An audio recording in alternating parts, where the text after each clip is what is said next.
వైజాగ్ అంటే ఒక destiny place అండి. కొండలు, లోయలు, బీచ్లు, షిప్ యార్డ్లు, నేవీ ఇలా అన్ని కలిస్తేనే వైజాగ్. రకరకాల సంస్కృతులు చాలా హ్యాపీగా ఉండే ఒక సిటీ వైజాగ్ సిటీ. ఇంకో విషయం ఏంటంటే ఇక్కడ ల్యాండ్, వాటర్, ఎయిర్ ఈ మూడు కనెక్టివిటీలు ఉన్నాయి. అంటే దేశంలో ఎక్కడికైనా ఈజీగా వెళ్ళొచ్చు, ఎవరినైనా ఈజీగా రప్పించవచ్చు. ఇక్కడ ఫుడ్ కూడా చాలా బాగుంటుంది, కొత్త కొత్త రుచులు టేస్ట్ చేయొచ్చు. ఇక్కడి వాళ్ళు మాట్లాడే భాష కూడా చాలా కొత్తగా స్వీట్ గా ఉంటుంది. ఇప్పుడు ఈ వైజాగ్ ని హైటెక్ సిటీగా చేయాలని మన చంద్రబాబు నాయుడు, లోకేష్ ప్లాన్ చేస్తున్నారు. ఆల్రెడీ వైజాగ్ కి బ్రాండ్ ఉంది, దాన్ని ఇంకా పెంచాలని చూస్తున్నారు వీళ్ళిద్దరు. వైజాగ్ ని అన్ని విధాలుగా డెవలప్ చేసి పెట్టుబడులు తీసుకొచ్చి హైటెక్ సిటీగా మార్చడానికి అన్ని ఏర్పాట్లు చకచకా చేస్తున్నారు.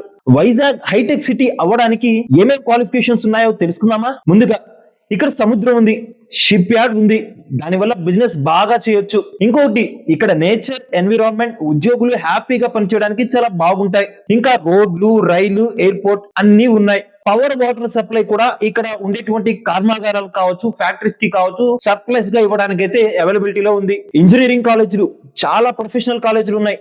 మన ఆంధ్ర యూనివర్సిటీ కూడా ఇక్కడే ఉంది. ఐటీ కంపెనీలకు కావాల్సినటువంటి మానవ వనరులు మొత్తం ఇక్కడ నుంచే సమకూర్చుకోవచ్చు.